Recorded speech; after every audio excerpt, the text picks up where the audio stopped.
Pour être régulièrement informé de la publication de nouvelles vidéos, abonnez-vous à notre chaîne YouTube Postervision. Je disais tout à l'heure, l'ostéoporose est-il une maladie ou un phénomène physiologique?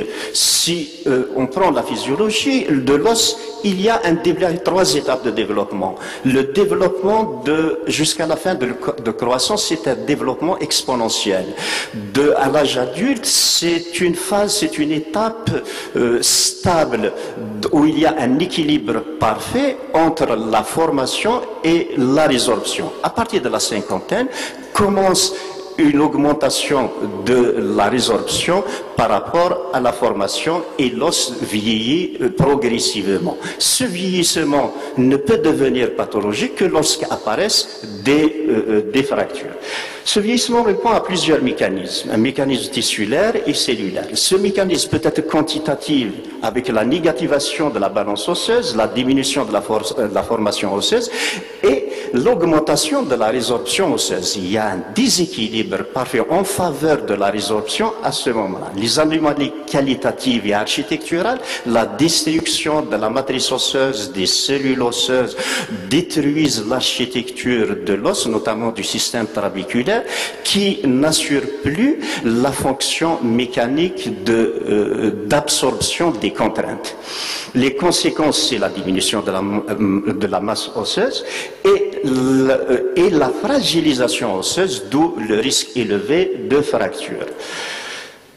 Les mécanismes pathogéniques de cette résorption osseuse se trouvent sur cette plaque où le vieillissement entraîne une diminution de l'activité physique de l'individu, par conséquent diminution de ses sorties, donc de l'exposition au soleil, diminution de la vitamine D. Cette diminution de la vitamine D augmente la sécrétion de la PTH qui, elle, agit sur la résorption en augmentant la résorption.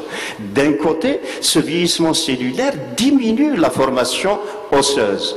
De l'autre côté, la ménopause entraîne une carence œstrogénique et augmentation de la résorption. Le résultat de ce déséquilibre, c'est la perte osseuse et donc la porotisation excessive de l'os. Diapo.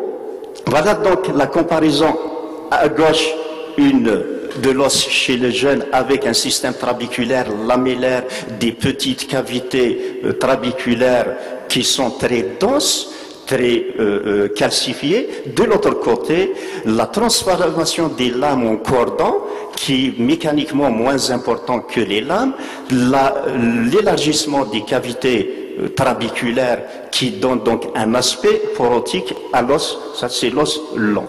Diapo.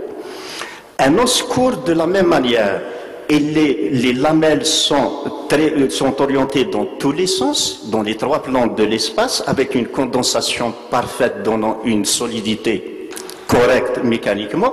De l'autre côté, nous avons un système trabéculaire très pauvre, des espaces lacunaires très larges, donnant donc de l'espace. Ces espaces sont occupés par l'adépocyte et ces espaces-là vont subir ces fractures pathologiques qui on arrive au stade de pathogénie, donc d'ostéoporose malade. Merci d'avoir regardé cette vidéo. Abonnez-vous et partagez-la sur Facebook.